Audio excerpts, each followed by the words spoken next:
या देवी सर्वभूतेषु कात्यायनी रूपेण संस्थिता नमस्तस्ये नमस्तस्ये नमस्तस्ये नमो नमः। जय माता रानी भक्त गणों, ओम स्कंद मातायै नमः। जय माता दी। ओम नमः शिवाय। हे माता रानी, आपकी इस वीडियो को जो भी भक्तगण सच्ची श्रद्धा भक्ति से लाइक करेंगे, उसकी झोली अपार खुशियों से भर देना और इस नवरात्रि उसकी सभी मनोकामनाएं अवश्य पूर्ण करना। तो कमेंट सेक्शन में एक बार माता रानी के नाम का जयकारा अवश्य लगाएं। ओम नमः शिवाय। नमस्कार प्रिय भक्तगणों, आज चैत्र मास शुक्ल पक्ष की षष्ठी तिथि है और नवरात्रि की षष्ठी तिथि देवी कात्यायनी को समर्पित है। इस दिन मां दुर्गा के कात्यायनी स्वरूप की पूजा की जाती है। माता का ये स्वरूप संयम और साधना का प्रतीक है। मां कात्यायनी देवी दुर्गा आदि शक्ति के 9 रूपों में से छोटा स्वरूप देवी कात्यायनी का है। कात्यायनी माता की पूजा करने से विवाह से जुड़ी समस्या से छुटकारा मिलता है। इतना ही नहीं, जो भक्त मां कात्यायनी की पूजा करता है उन्हें मनचाहा जीवन साथी मिलता है। बता दें कि कन्याओं के शीघ्र विवाह के लिए इनकी पूजा अद्भुत मानी जाती है। चैत्र मास की षष्ठी तिथि को नवरात्रि का कात्यायनी मात का व्रत किया जाता है। आज के दिन भक्ति भाव से माता कात्यायनी के व्रत कथा पढ़ने या श्रवण करने से धन वैभव पद प्रतिष्ठा की प्राप्ति होती है। प्रिय भक्तगणों, यदि आप किसी कारणवश नवरात्रि का व्रत नहीं भी कर पा रहे, तो भी प्रत्येक दिन नवरात्रि व्रत कथा का श्रवण अवश्य किया करिए।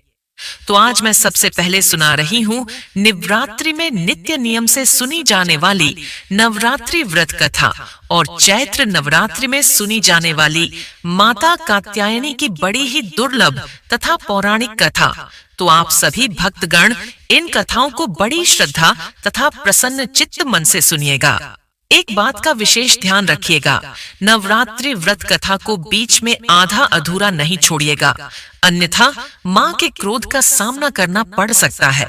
कथा को सुनने से पहले लाइक करके हिंदू रिलीजियस टेल्स चैनल को सब्सक्राइब अवश्य कर दीजिए।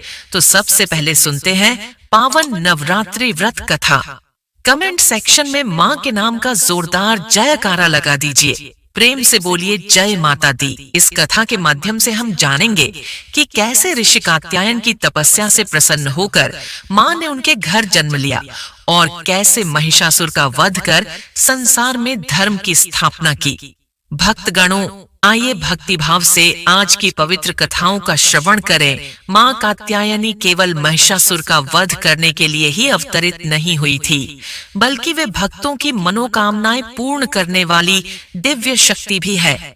विशेष रूप से ब्रजमंडल में उनकी पूजा अत्यंत प्राचीन है और वे ब्रजमंडल की अधिष्ठात्री देवी भी मानी जाती है।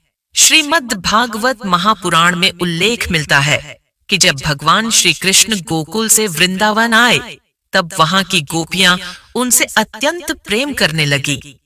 वे श्री कृष्ण को अपने जीवन साथी के रूप में प्राप्त करना चाहती थी, किंतु यह कैसे संभव हो, इसका उपाय उन्हें नहीं सूझ रहा था।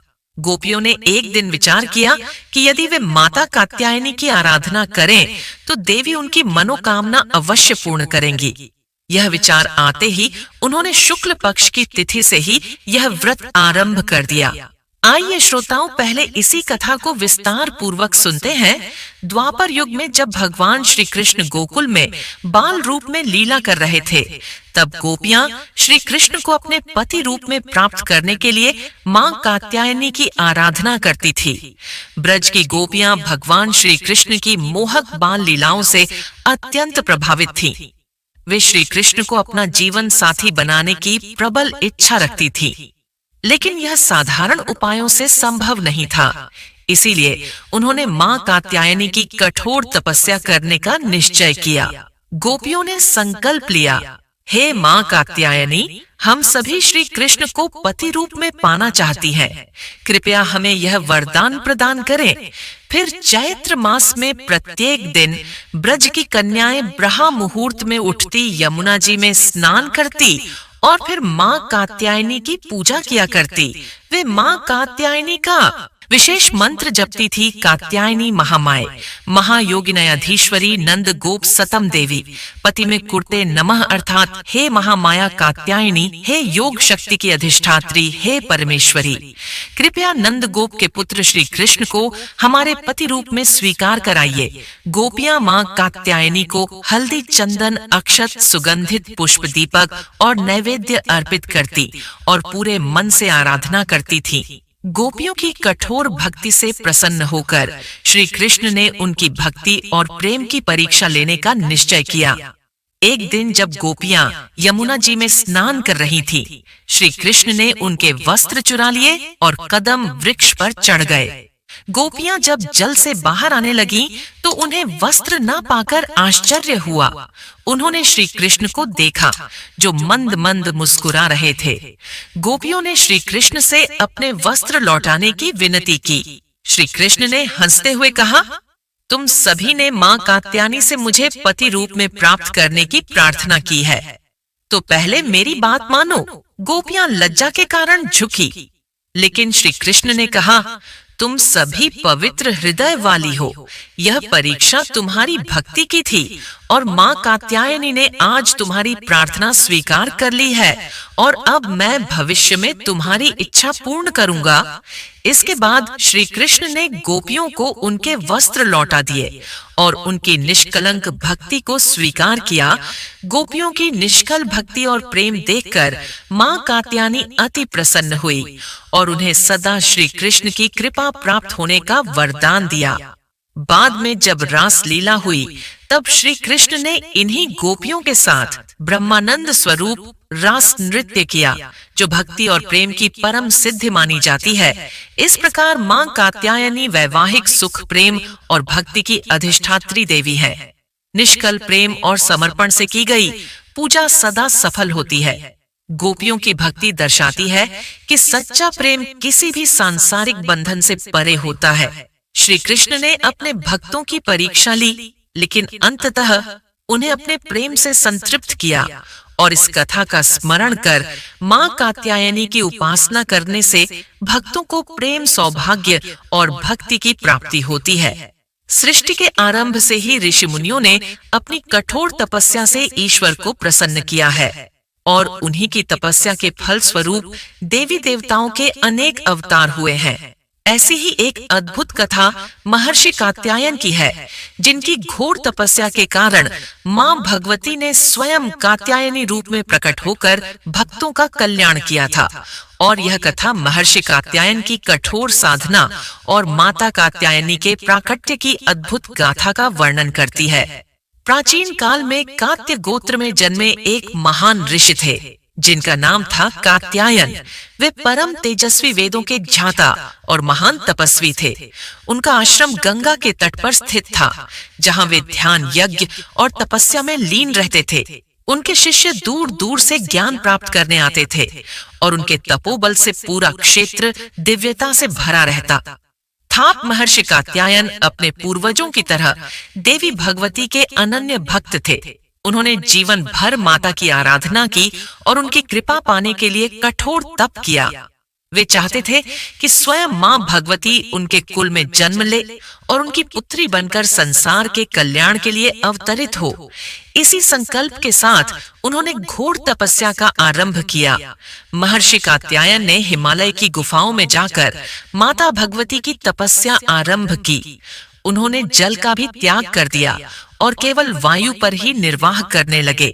वे निरंतर देवी के मंत्रों का जाप करते, ओम ए हरिंग क्लिंग चामुंडा विचय अनुष्ठान करते और अपने चित्त को एकाग्र करके देवी के ध्यान में मग्न रहते।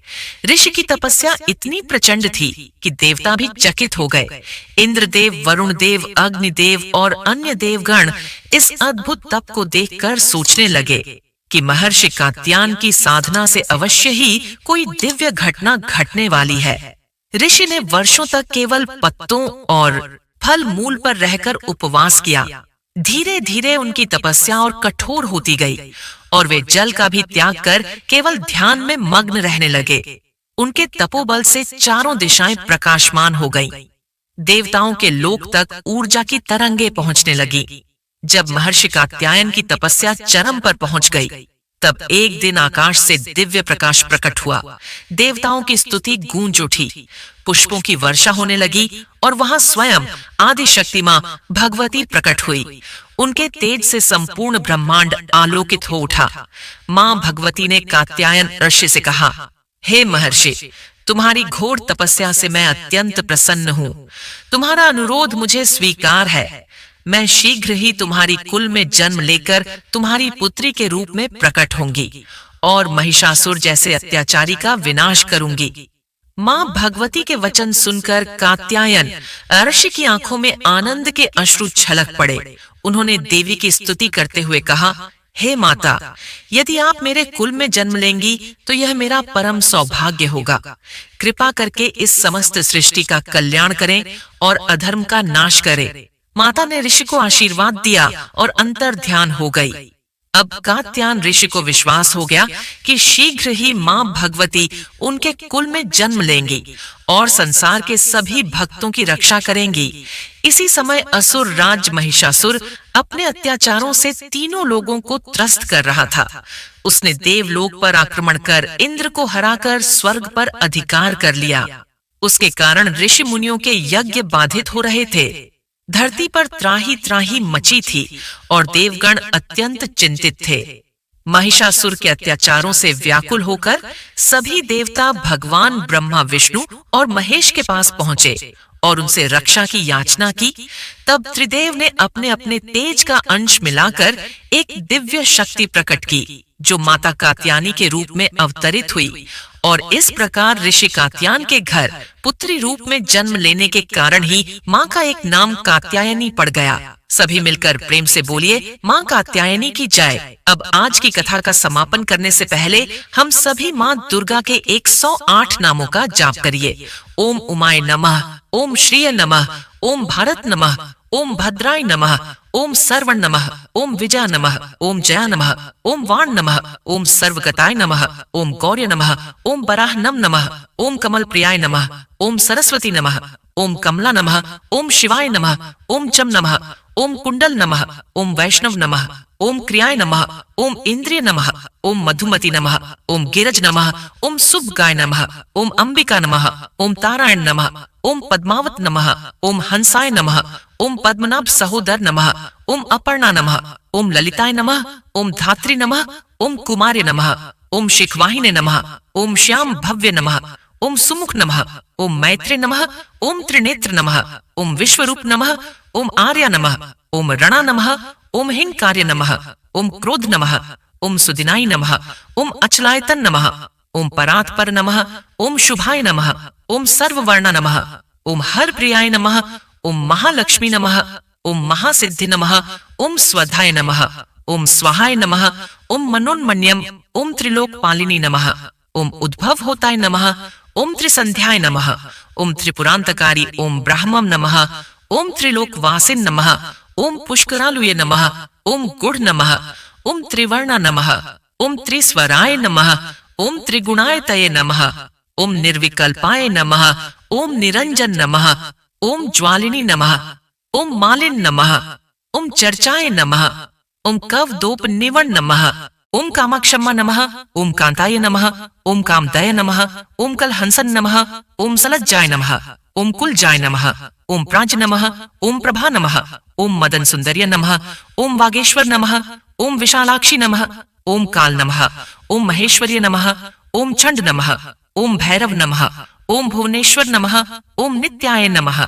ओम सानंद विभवायमि, ओम सत्य ज्ञानाय नमः, ओम तमो, ओम महात्रिपुर सुंदर्य नमः, ओम दुर्गा परमेश्वर नमः, ओम दुर्गाय नमः। बोलिए सांचे दरबार की जय मां दुर्गे, जय मां भवानी।